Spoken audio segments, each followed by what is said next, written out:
para lhes dar uma resposta que tenha expressão, eu precisaria lhes contar um caso. É muito provável que esse caso muitos já conheçam. Nessa hipótese, não convém contar o caso. Conhecem já a história de São Pedro Armengol? Não. Os que não conhecem, levantam o braço. É a grande maioria. Havia na Espanha do século XV, se não me engano, um fidalgo, um conde, que era um homem muito chegado ao rei de Castela e de Aragão, etc. Um homem que tinha um feudo, enfim, um homem muito digno, bem casado, com uma senhora direita, etc. E que frequentava o Palácio Real, tinha um homem muito relacionado. Esse homem teve um filho, e esse filho era um tipo péssimo e um desclassificado. Teve uma educação muito boa, mas ao cabo de algum tempo, de umas companhias, se desviou. E chegou-se, o pai e a mãe fizeram tudo possível para retê-lo, não conseguiram, ele se desclassificou a um tal ponto que chegou a ficar salteador de estrada e viver no meio dos gatunos, dos bandidos, etc. Pouco mais ou menos o que seria um terrorista hoje em dia. Bem, e um dia ele estava no mato com os companheiros de perdição dele, quando ele ouve de longe tocar o clarim, que era o clarim típico do rei, que tocavam quando o rei ia caçada. E ele conhecia, porque ele tinha frequentado a corte. Ele viu aquele toque do clarim e entendeu que o rei estava passando por lá com os caçadores, etc. Depois atrás as carruagens com as senhoras que iam assistir a caçada também, etc. E percebeu toda aquela cavalgata. E a primeira ideia que veio para ele, na cabeça, foi: meu pai e minha mãe estão lá. Depois, de repente, a gente vê que foi um golpe da graça para ele, um choque. Que diferença.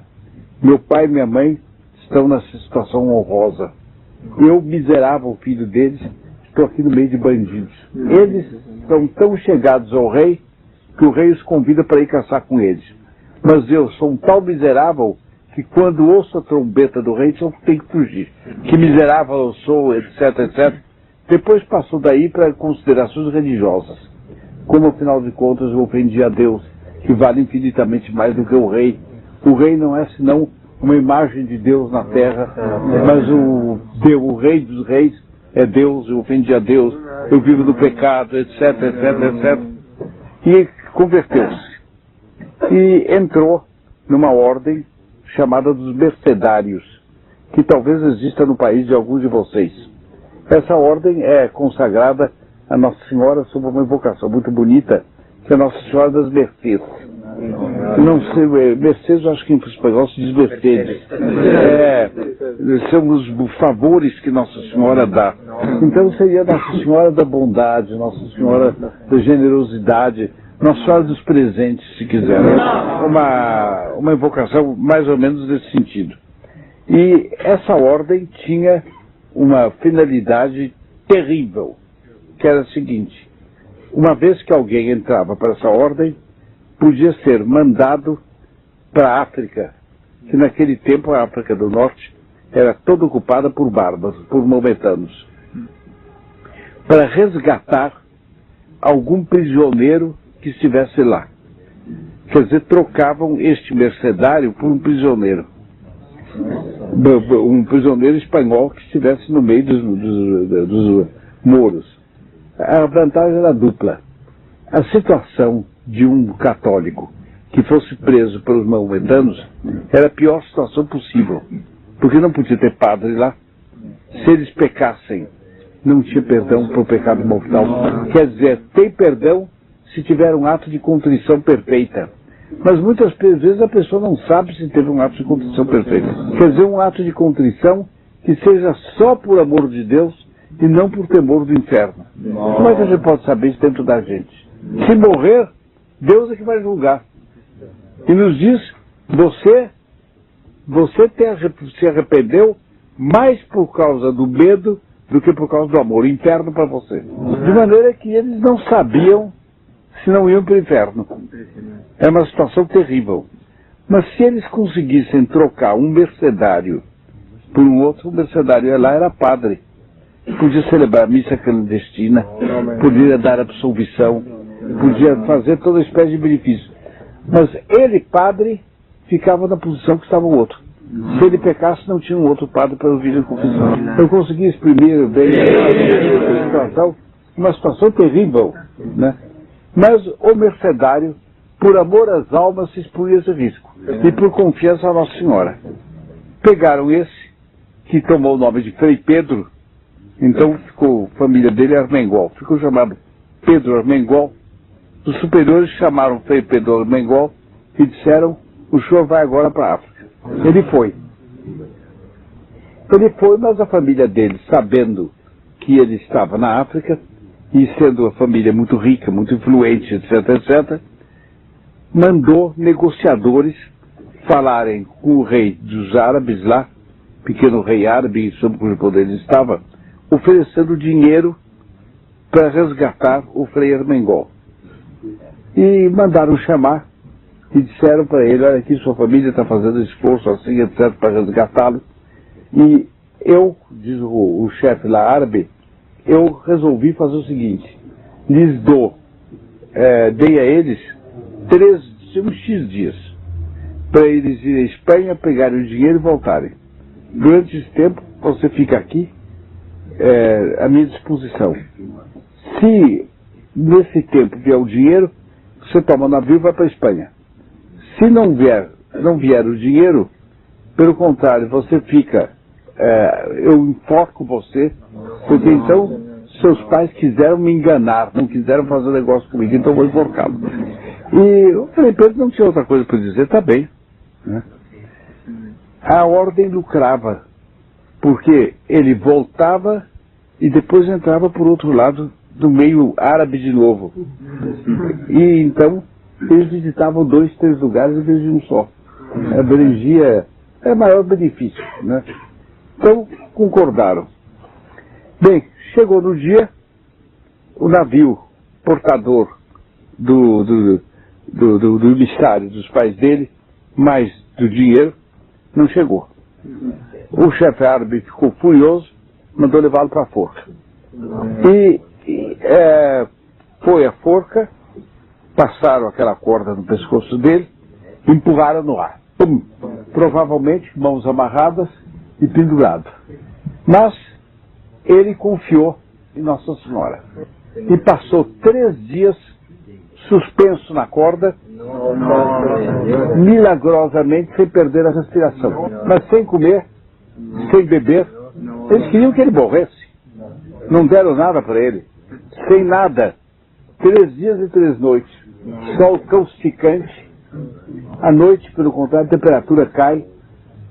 Contra o sol não tinha proteção. Contra o frio não tinha agasalho. Estava pendurado ali. Sem perder a confiança em Nossa Senhora. Ao cabo do 3º dia chegou o navio. Tinha tido dificuldades de navegação e por causa disso tinha chegado atrasado. Onde é que está o Frei Armengol? Está na forca. Mandei enforcar. Não, eu preciso ver. Me fecha a janela agora lá, por favor. Cerrar a ventana. Eu preciso ver. Porque se ele de fato está morto, não tem o dinheiro. Bem, foram ver, ele estava vivo. Então cortaram a corda, mas ele já estava pálido com cor de cadáver. E todo machucado, naturalmente, podem imaginar, né? Cortaram a corda, alargaram e deram para os espanhóis levarem de volta. Mas ele ficou a vida inteira com uma cor de cadáver. E eu não me lembro bem que cicatriz, que outra coisa, ficou um sinal qualquer visível nele, que era o efeito daquela situação por onde a gente tinha passado. Então os superiores provavelmente viram que ele não tinha mais saúde para fazer nada disso. Mandaram-no para um convento, lá numas montanhas da Espanha, para ficar rezando, fazendo penitência pela vida passada dele e rezando pelos espanhóis ou pelos católicos em geral que estivessem em mãos dos mouros. E ele ali se canonizou. Eu disse mal, ele se santificou. Mais tarde a Santa canonizou. São Pedro Armengol. Eu achei um modelo de confiança admirável. E eu contei o caso ao grupo da Espanha e sugeri a eles que eles fossem fossem visitar o sepulcro de São Pedro Mengol, pedir relíquias de São Pedro Mengol, para ter relíquias desse santo da confiança, porque essa confiança nós devemos ter durante a bagagem. Quando estivermos in fixi, em limo profundo, binonesta substância, é ali que a gente tem que confiar. É um admirável modelo para nós. Confiar até quando não há mais razão para confiar em nada. Bem, então eles foram à casa dos padres mercedários, perguntando onde é que estava sepultado. Ele está tão esquecido que os padres não sabiam. Mandaram a um outro convento da mesma ordem, que sabe se lá sabiam. Chegaram lá e disseram que também não sabiam, mas foram consultar os catálogos de santos que eles tinham e de fato encontraram o nome dele. Então viram que estava numa aldeia, um pueblito, como dizem na Espanha, mas dos menores. Então o nosso pessoal foi lá, chegou e perguntou lá no pueblo: aqui está sepultado São Pedro Mengol? Foi aqui que foram guardados os restos dele, verdade, etc, etc. Nós somos de Madrid, somos da TFP Covadonga de Madrid, queremos nos prestar culto. Onde é? Se ali está a matriz, abriram a matriz, eles entraram com capas, estandartes, etc. Mas avisaram a eles o seguinte: vejam que é a vida de um homem, até depois de morrer. Os comunistas, por ocasião da revolta de 1935,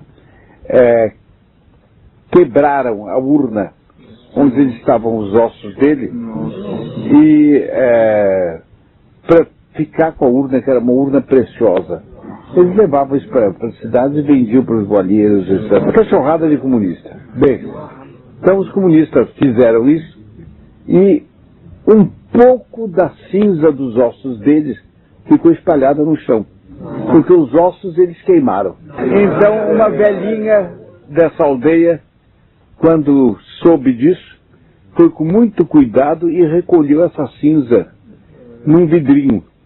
E o culto continuou para aquelas cinzas dele que estavam lá. Então nosso pessoal fez cerimônias ali, ao pueblito, na praça do pueblito, e guardaram tradição, família propriedade. E a população do lugarzinho ficou para lá de contente com o negócio, porque era para eles um ar novo, depois edificadíssimos, Madrid, gente vir de Madrid para a aldeiazinha dele.